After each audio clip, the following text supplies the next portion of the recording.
It's at noon here in Ventnor City, New Jersey, and our nation's capital, Washington, D.C., and this is CarEdge Live for Thursday, August 7th. A little muted today because, well, I don't want to blow anybody's ears out. With your hosts, me, Ray and Ventnor, and well, that good-looking young man, Zach, inhabiting the environs of Washington, D.C. How are you today, handsome? Confused. I feel confused. I don't understand your intro approach today, but you do you, Dad. You always surprise me. Here we go, folks. Today's show brought to you by us, CarEdge.com. Please, folks, please take advantage of all the incredible free and premium resources we have back at CarEdge.com to help you purchase or sell or insure and protect everything you could ever imagine. Track your vehicle value as well back at CarEdge.com. Go for it, Dad. Would that be the CarEdge that was recently written up in the Wall Street Journal? It would be the CarEdge that was recently written up in the Wall Street Journal. Yours truly, Pops and I. There you go, over in the Wall Street Journal. So thank you to everyone who has helped us reach this accomplishment. Really pretty cool to see us in the Wall Street Journal. But Dad, today's show is about Honda's profits plunging 50%. Holy cow. Honda Q1 profits plunge 50% as EV losses compound tariff pain.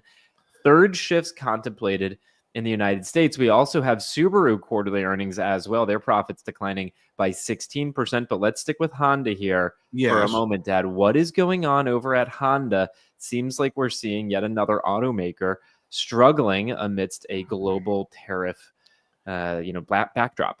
Well, it's difficult to try and absorb as. Wait, one second. Even my dad's getting sick of talking about this stuff every single day. That was what that sigh was right there. Was even you getting sick of talking about the same thing every day because we just get earnings at this time of year and it's the same freaking story. Yeah, tariffs are taking a toll. They're going to cause prices to go up. And EV strategy didn't work out, and that cost them money. And everybody's reevaluating their EV strategy. There's the show. Thanks for swinging by today, ladies and gentlemen. Where are we at? We're at every manufacturer is feeling the pain from tariffs.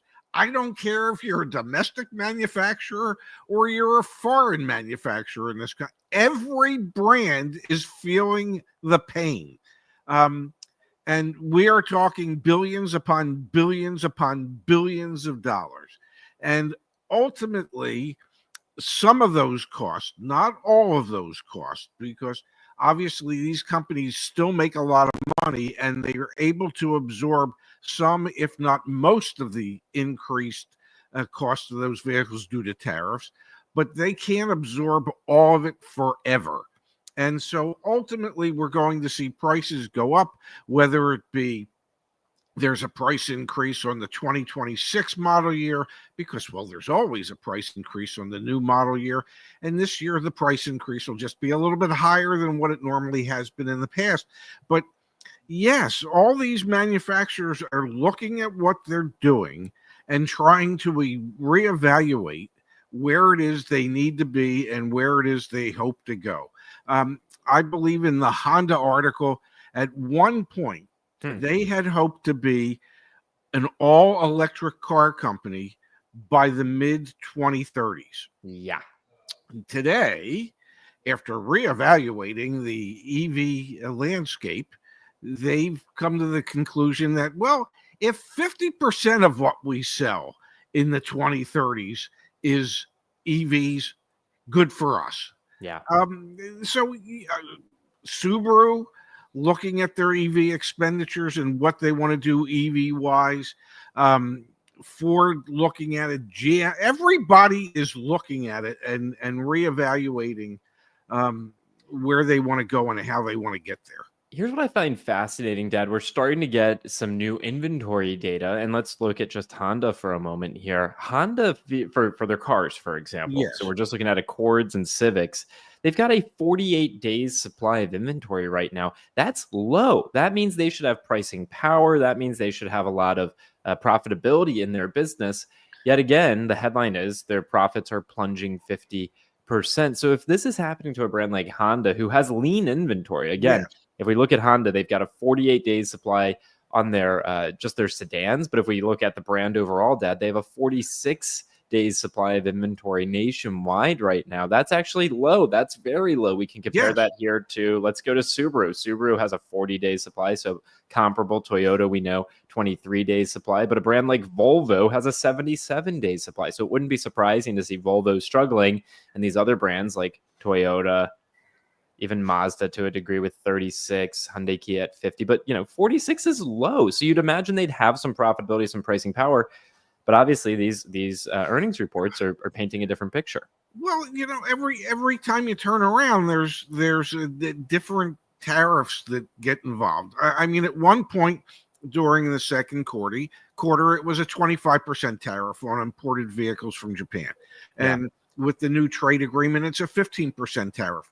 But tariffs have been increased on aluminum, steel, and copper. Well, guess what? A lot of the aluminum, steel, and copper that's used in these they're used in these vehicles. So that's another area where there's increased costs. So how do you mitigate it? American Honda has a rather large manufacturing footprint in the United States and North America.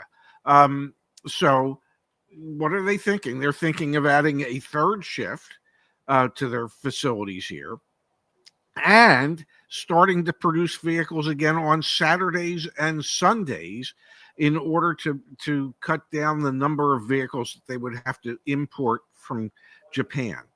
Now, we talk about that for Honda. Toyota has taken a completely different approach, and their approach is, we're going to build a new manufacturing facility where? Japan, okay, in their home market that they hope to have running by 2030. And they are prepared this year alone to absorb $9.58 billion in added tariff costs. Of course, they made $22 billion in profit, so they can afford to eat that $9.58 billion. But at a certain point, I don't know, they're going to say, rather than be at 6.6% profit margin, we want to get back to a 10% profit margin. And how are they going to do that? They're going to raise the damn prices again. But Dad, I do think there's an opportunity here for Honda shoppers amidst these kind of negative headlines. And what I want to do is I want to share a resource that we have to quantify this. Let's do a live experiment. CarEdge.com/research. When you come to this page, or you click on it right there, see what others paid. This takes you to the verified deals page. On the verified deals page, you can choose a particular manufacturer or type of vehicle, and then you can view the most recent deals that we have been able to secure for our community members. So let's go through this together for a moment, and let's start to quantify the opportunities with Honda for those that watch this show and think about, is this a good time to be contemplating a Honda vehicle purchase? Honda Ridgeline, $2,731 off of MSRP. That was in Tennessee today.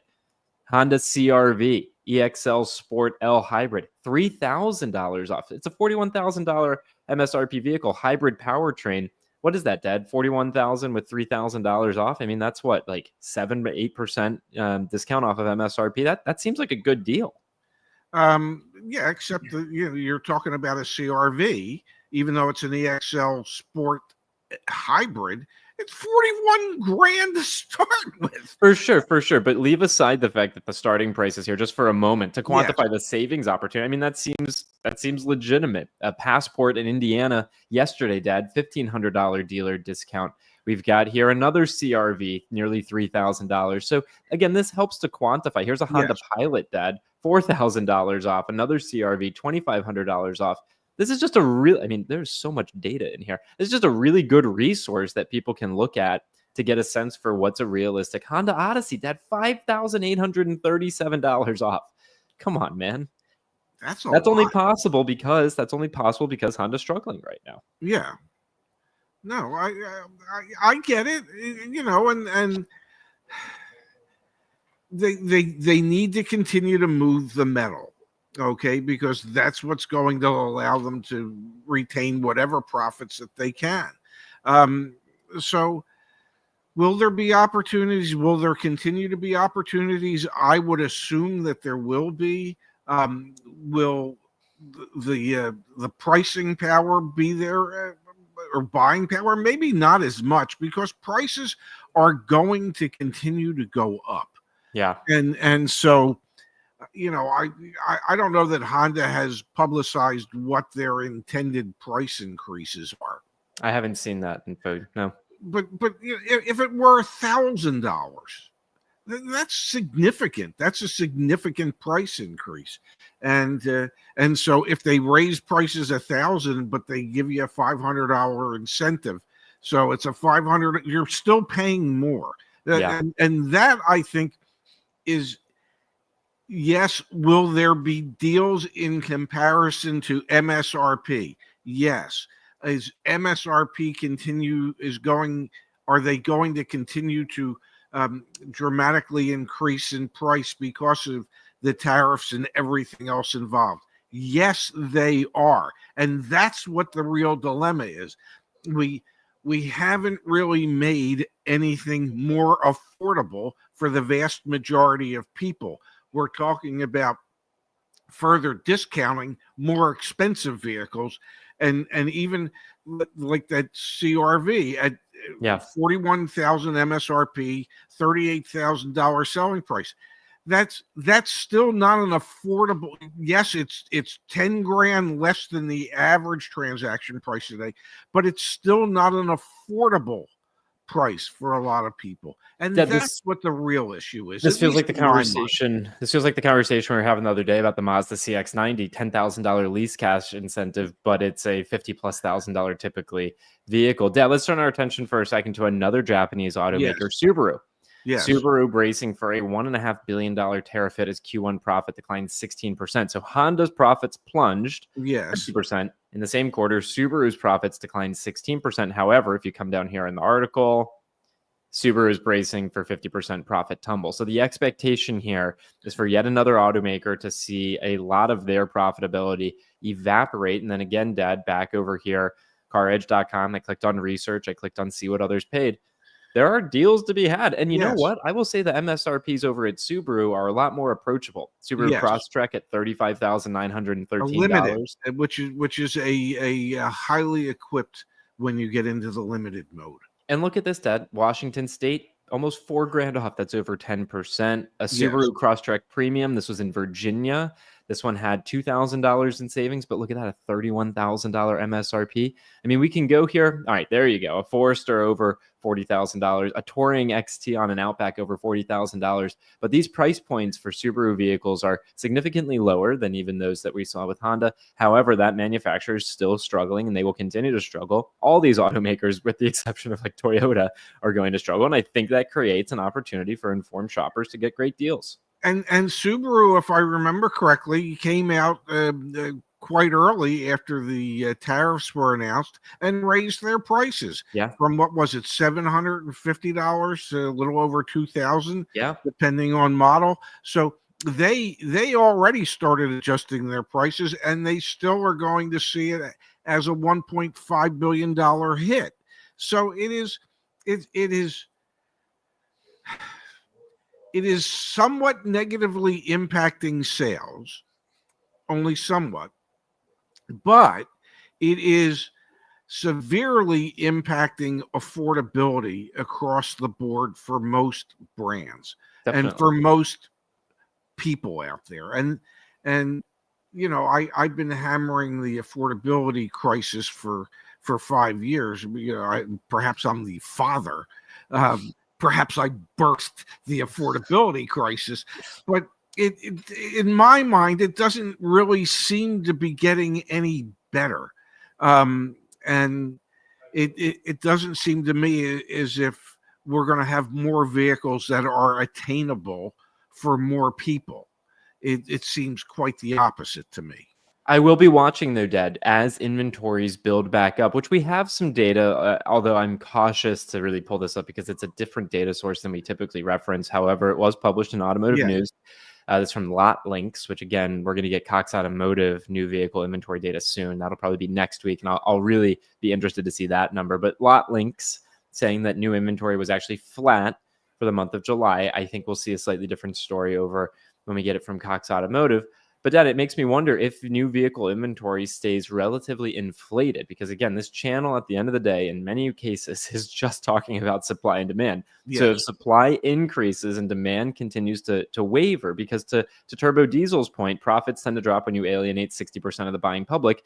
Fewer people can afford these cars. That's Turbo Diesel's point. That's your point. It'll be interesting then, Dad. I'll be watching the incentives. So back on the CarEdge.com car search, I will be clicking on incentives, and I'll be curious to see if this special financing rate on the Honda Civic, for example, of 4.99% for 36 months becomes more attractive, or if the lease incentive, the money factor at 6.72%, becomes more attractive. That's the thing I'll be watching over the coming weeks and months to see if these manufacturers have to ultimately step up to lower the selling price and the monthly payments for people to purchase these vehicles, because that feels inevitable as you continue to contract the market.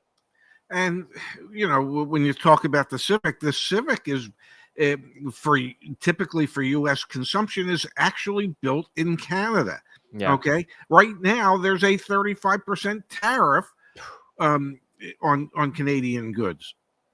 Now, how that impacts some of the automotive goods with the Mexico, Canada, America trade agreement, I'm not 100% certain, but I know this is causing Honda to reconsider how many to bring in, how to price them, and if they're going to bring them in and absorb most or all of the tariff cost, well, then those incentives aren't really going to be very strong incentives, because you can't do both. Okay, let me rephrase that. You can do both, but for a very short period of time before you suddenly say, okay, we can do one or the other, but both will put us out of business. So if the idea will be we're going to absorb the tariff, bringing in the Civic, you are not going to see strong incentives on the Civic. Now, my guess is you'll see good incentives on the stuff that is built in the United States.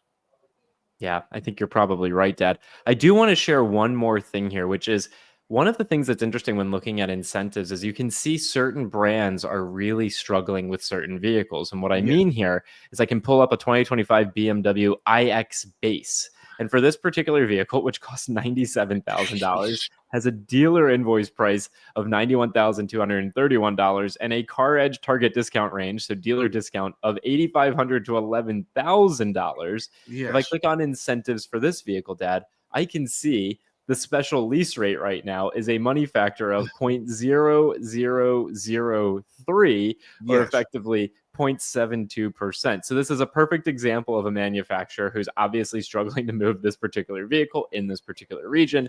And so they have to come out and do this, which, to your point, you typically can't do all of these. You can't pull all of these levers at the same time because it becomes too expensive. But here's a perfect example of one where, they have to move this vehicle, and here's how they're incentivizing it. And notice that the bulk of the incentive is towards a 36-month lease. Why? Because they want to get that customer back in the dealership in 3 years to put them into another car. So I don't know what the finance rates are, but I'm certain they're okay. 2.99 for 36 months. 2.99 is cheap. 36 months on a $90-some thousand car. That's a pretty hefty payment, ladies and gentlemen. Let's look at it. Let's come up here for a second. Yes. We got the monthly payment calculator. Let's say we get the CarEdge target discount. Let's say we put no cash down. We're doing 36 months at 2.99. Not 299. We'll just do 3. And then we've got no trade. I mean, that's a $2,835 a month payment. So my point is that where they're really putting the incentive money is into the 3-year lease, because they want to get that vehicle back. They want to get that customer back.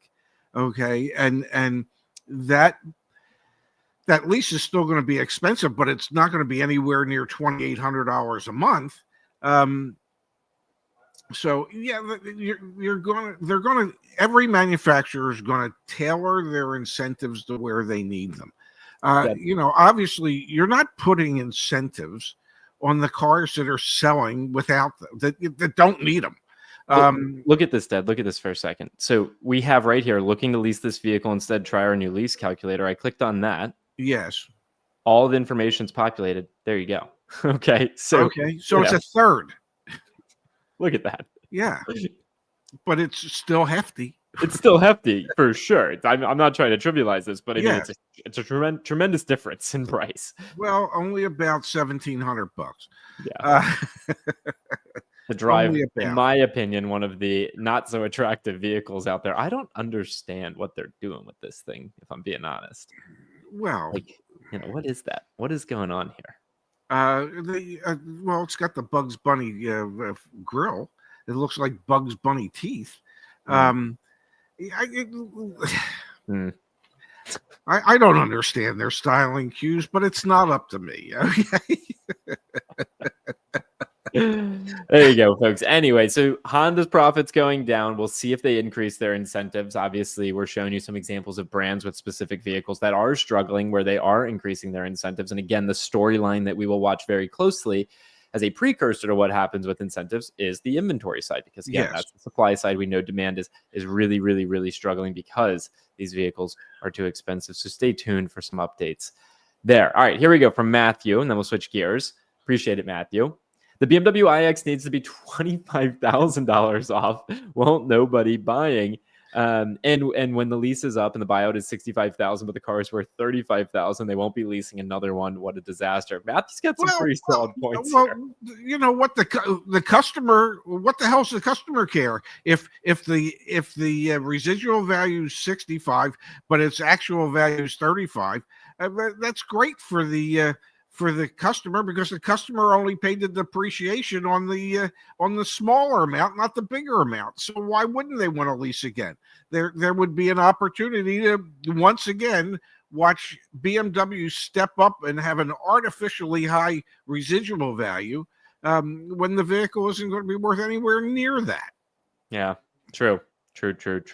Hey, Dad, one more story that I think is worth covering today. It's on the used car side of things, and we'll do a dedicated show on the used car market sooner than later. But some bright spots here. Wholesale used vehicle prices actually decreasing for the month of July. Whoops, sorry about that. So we've actually got the Manheim used vehicle value index going down just a smidge, folks, just a smidge. So we've continued to share that, the story in the used car market is it's going to be more stable and less volatile than the new car market, because the new car market is so closely impacted by obviously the tariffs, but then more importantly, the supply and demand piece. The used car market, you can see down just a little bit. You got to really squint your eyes, folks, really squint your eyes, but it is down just a little bit. And that's generally good news for people who are thinking about buying a used car.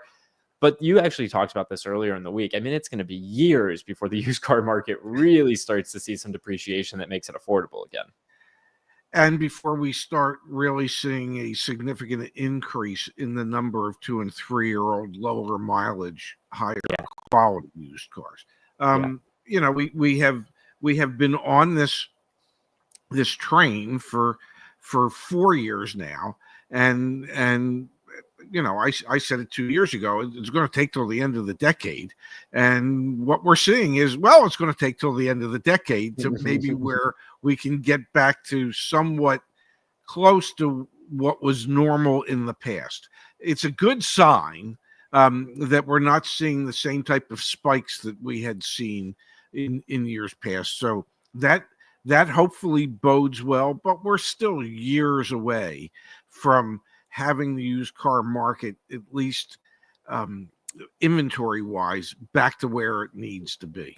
Yeah, I completely agree. The used car market's going to be in a pretty traumatic place for the foreseeable future. That being said, it's nice to see a headline that says going down rather than going up. That's a really, really, really good thing. Dad, I want to turn our attention elsewhere, but before we do, we've got from Matthew. Thank you, Matthew. Also, Zach, did the grueling Hermosa to Manhattan Beach peer-to-peer 2-mile swim last weekend? Still missing Ray out there. Sharks were waiting for him. Dad, would you ever go swimming open water? Would you do it? I would go drowning. You'd go Open water. drowning? Yeah, but I would not go. I will share a quick story. Let's hear it, Pops. Okay. Your mother and I, one year, we went to St. Thomas, and we took the ferry over to St. John. Okay. And a beautiful island, and we rented snorkel gear because they have an underwater snorkel park. Okay. Now, I am not much of a swimmer with gear or without. Okay. I nearly drowned in a pool at day camp. Okay. So I'm not much of a swimmer, and I'm not in particularly good aerobic shape.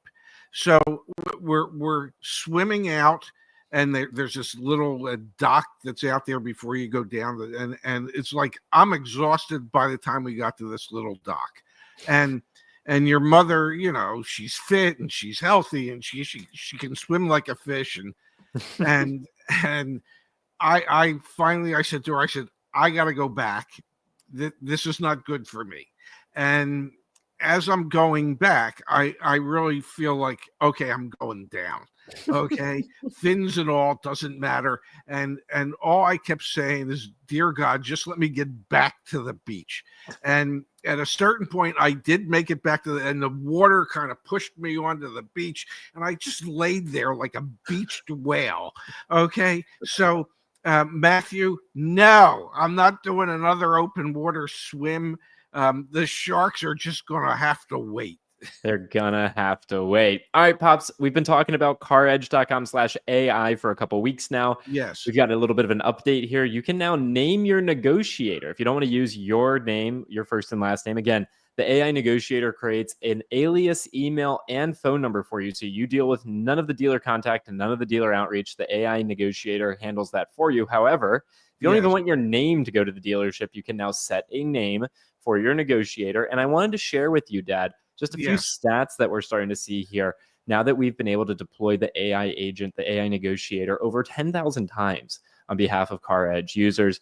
5.3 messages per deal. That's what we're seeing on average, is 5.3 messages per deal. It takes the dealership upwards of 19 hours to actually get back to the AI agent. The average deal age is a little over 4 days, which is pretty doggone cool to see. And Dad, if I come over here to active deals, we've got over 2,200 active deals, 1,100 of them without response, so waiting to get a response from the dealership. And we've got another 1,100 there with a response. So really cool what we're starting to see here from all these AI agents going out there and getting data. We're also collecting data on which dealers are adding fees, how much, what their doc fees are, things like that. So really, really, really cool to see what we're able to do here with the AI Negotiator. And we obviously appreciate everyone that's leaning in and testing this product, as it is brand new. It's pretty much in beta.